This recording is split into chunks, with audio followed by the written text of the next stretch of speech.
what a night for people of great talent and great background and great achievements. Greetings, everyone. I am Barbara Tober, Chairman Emerita and Chairman of the Global Leadership Council of the Museum of Arts and Design. And I have the great honor this evening to introduce the incomparable, incredible Joyce and Maya Romanoff.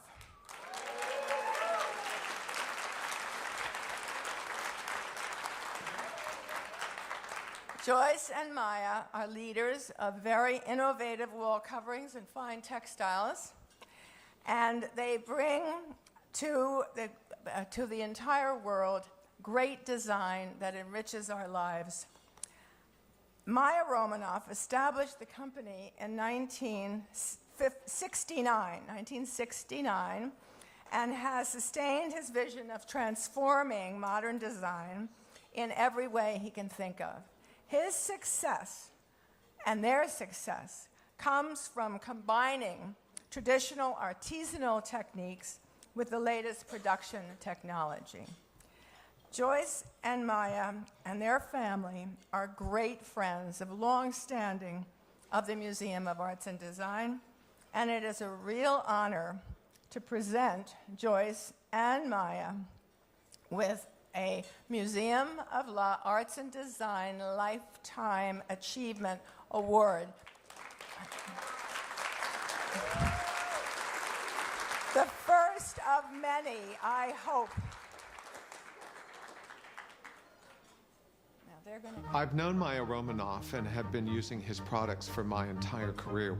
We walk into rooms, we expect certain things, but the last thing you expect is a wall of inlaid capish shell or gilded material laid to artist canvas. His surfaces are so unusual and so evocative. It's magical. It's really magical thinking that a material from beads to laser cut wood to thread can go on a wall and completely transform a space. It's always a kind of special thrill to come to them with an idea and then see it transformed into something that exceeds your expectations. Maya and Joyce both push the boundaries in terms of creativity. They have invented new techniques and new ways of bringing walls alive. They have continued to explore new materials in extraordinary ways. The best thing that ever happened to Maya was meeting Joyce. He was this amazing artist, this genius of his craft, yet she found a way to grow the business so that it could be brought to a much larger audience. Just to set the record straight, I did not know Maya in the 60s. The way he looked and the way he behaved, it was totally foreign to me, and I probably would have run the other way if I did meet him. I met him in the 80s when he was clothed as a businessman, but still the renegade artist inside. What I think has changed the world of interior design is that they've managed to capture the artisanal, the artist, and the handmade with quality, with consistency, and with durability. And for a handmade, artist-made product, that's really quite extraordinary. That's their success. They took artistry and they figured out how to manufacture it. I'm so happy to see good, interesting, creative people be recognized in this way. I think it's really appropriate that the museum honor Joyce and Maya because they are dedicated to extending the art of design into the world. Visionary to me implies someone who's an original, and they're wholly original as a couple, as a company. What has excited me and continues to excite me and Maya today is the blend that we're doing with technology and handcraft. Science has given us better glues, better colorations, everything is water-based, and we learned how to use these materials to create something innovative that has never been done before. So the pioneering spirit continues in our company.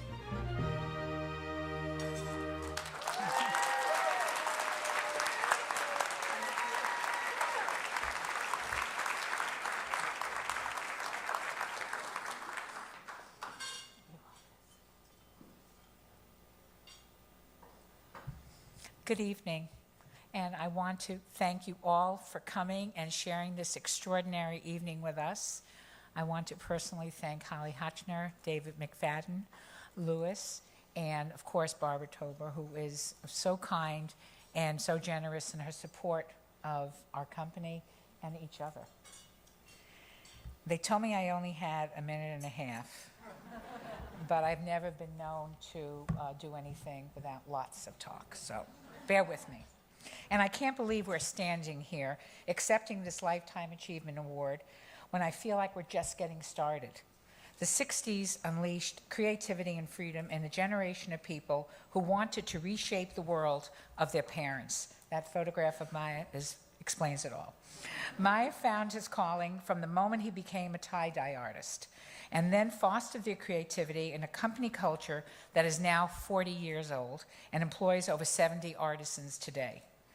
He started with a small group of trusted people, and a few of them are here this evening, the Maya Romanoff original team. Thank you. And kept them close to him, making products that were purely from his vision. He fiercely admired heroes like Jack Janor Larson, Richard Himmel, Albert Hadley, and Sally Sturken Lewis, although he wanted his eponymous company to find its own voice by ways of starting with material as his muse. First with dyes interacting with silk and canvas, velvet and leather, then working in Japan with partners who had been part of a paper-making cooperative for generations. Gold leaf, wood, mica, marble, copper, and eventually glass beads and seashells. He sees the unique properties in each, he sees the beauty within, and teases it out with his insatiable appetite for innovation. As a practicing Buddhist, Maya sees the value in all equally and recognizes the interconnection. Maya's father was a metallurgist. A metallurgist, that's what I said. And his mother was a fashion model. So while he has this extraordinary vision of an artist, he also has an intuitive manufacturing ability and finds the joy in production. When I met Maya in 1987, he had a successful small business that he wanted to expand globally.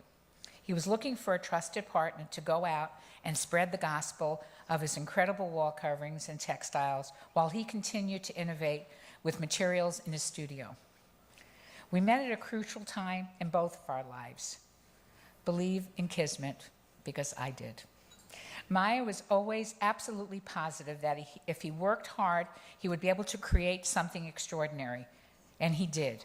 Maya took his name, Multifarious Maya, from his hippie days in Berkeley, which means weaver of illusions, which I think is a perfect way to describe what we do. I am a first-generation American.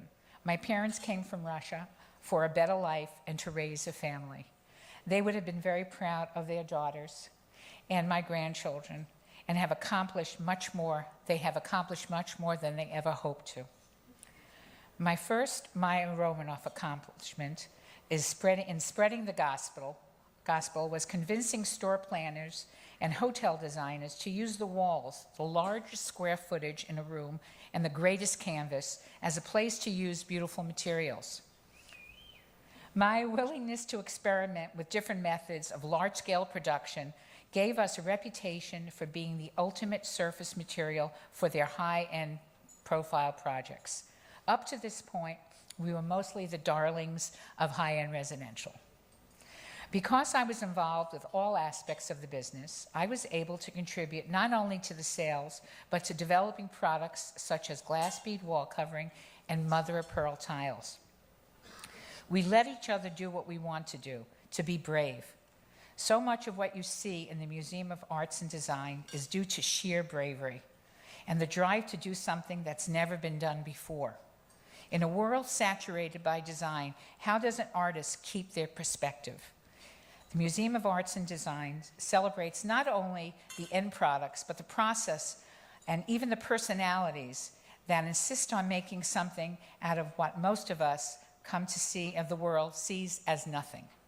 I had the pleasure of serving on the exhibition committee of the Museum of Arts and Designs, and it opened my eyes wider to the world we are a part of. Maya has always been brave. Maya has endured debilitating Parkinson's for more than 20 years. It has ravaged his beautiful body and has taken away his gorgeous voice. Let's be honest, most people wouldn't show up at this point. But Maya continues to be counted, to participate, to find genuine joy in the work of the artisans that do work in his name every day. He is a leader.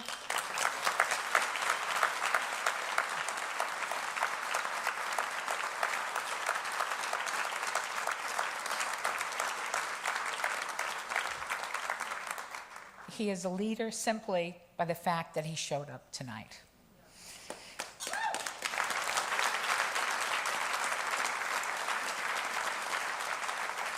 Maya conveyed to my niece Laura and I that he had no formula for life. He is just proud of the extraordinary road he traveled. Tonight is especially sweet. More recognition, his peers. Maya felt he had to sacrifice family for his company. I'm all about family. I told him if he wants me, I'm the whole package. He has become a phenomenal father and grandfather. People knew him back in the day, are shocked to see what a family man he truly is. And here we are 20 plus years later with us, his brother Bob by his side, still by his side, and now 4 family members, Laura, David, Jennifer, and Michael, the next generation who are completely woven into the fabric of the company. You really can have it all.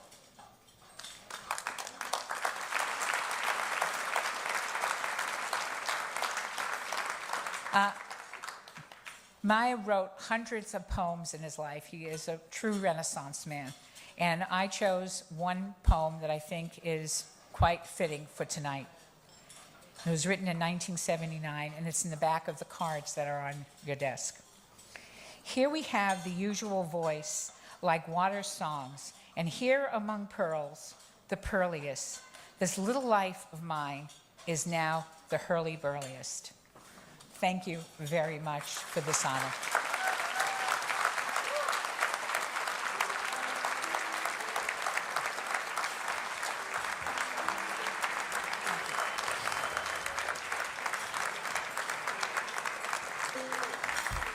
Thank you.